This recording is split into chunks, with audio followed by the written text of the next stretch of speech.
तुम्हाला ही शेवग्याची भाजी आवडते, पण हवी तशी चव कधीच येत नाही का? मग आजचा हा व्हिडिओ शेवटपर्यंत नक्की बघाच. कारण आज मी सांगणार आहे अशी एक सोपी पद्धत जी एकदा करून पाहिली की प्रत्येक वेळी भाजी एकदम परफेक्ट बनेल.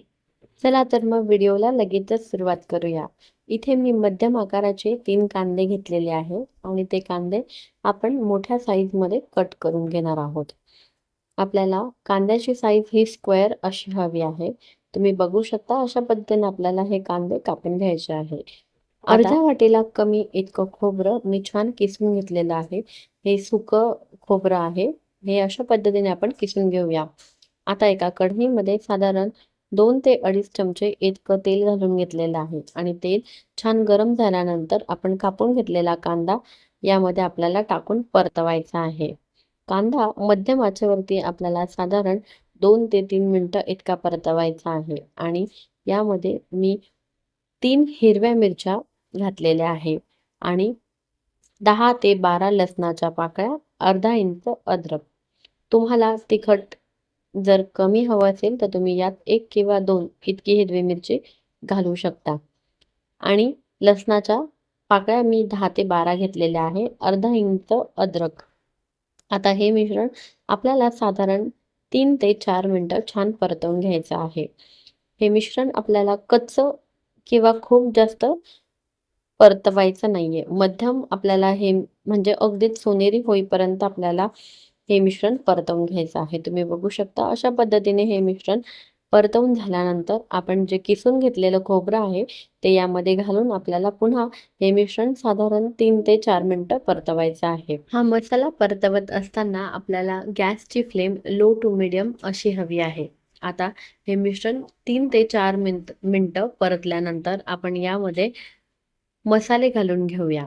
इथे मी साधारण 1.5 चमचा इतकं लाल तिखट म्हणजेच कश्मीरी लाल तिखट घातलेलं आहे.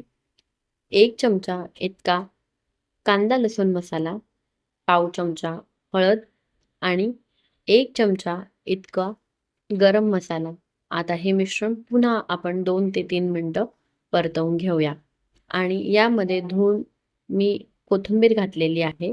ही कोथिंबीर आपल्याला साधारण 2 ते 3 मिनिटं इतकी परतवून घ्यायची आहे. आता यामध्ये आपण मीठ घालून घेऊया. आपल्याला मसाल्यातच मीठ घालून घ्यायचं आहे. यानंतर आपण भाजीमध्ये मसाला किंवा मीठ काहीही घालणार नाही आहोत. आता हे मिश्रण अशा पद्धतीने मी परतवून घेतलेलं आहे. आता हे मिश्रण आपल्याला गार करून घ्यायचं आहे आणि हे आहे ते सिक्रेट. आपण शेवगा साफ करून पाण्यामध्ये छान उकळून घेतलेला आहे मीठ घालून. त्यामुळे आपल्या भाजीला एक छान भन्नाट अशी चव येते. नक्की ट्राय करून बघा. आता हे मिश्रण थंड झाल्यावर मी छानपैकी पाणी घालून वाटून घेतलेलं आहे. आता कढईमध्ये साधारण 2 चमचे इतकं तेल घातलं. त्यामध्ये कढीपत्ता, जिरे, मोहरीची फोडणी दिली आणि आपण वाटून घेतलेला सगळा मसाला यामध्ये सोडून दिला. आता हा मसाला आपल्याला साधारण 4 ते 5 मिनिटं मंद आचेवरती परतवून घ्यायचा आहे. जोपर्यंत आपला मसाला छान परतत नाही, त्याचा सुवास छान पसरत नाही तोपर्यंत परतवायचा आहे.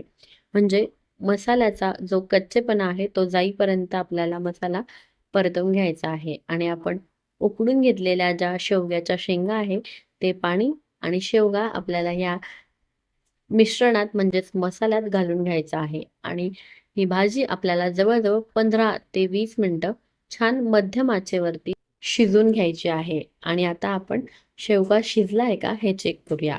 अशा पद्धतीने आपल्याला शेवगा शिजला आहे किंवा नाही हे चेक करायचं आहे. आता शेवगा छान शिजला आहे.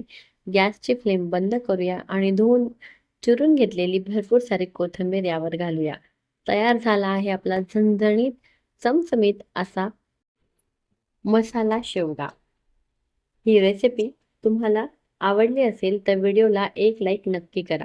तुमच्या मित्रमैत्रिणींसोबत शेअर करा आणि अशाच चविष्ट, सोप्या आणि पारंपरिक रेसिपींसाठी आपल्या पंचपक्वान्न ऑफिशियल चॅनलला सबस्क्राईब करून बेल आयकॉन दाबायला अजिबात विसरू नका. आणि जर हा व्हिडिओ फेसबुकवरनं बघत असाल तर चॅनलला फॉलो नक्की करा. तोपर्यंत धन्यवाद.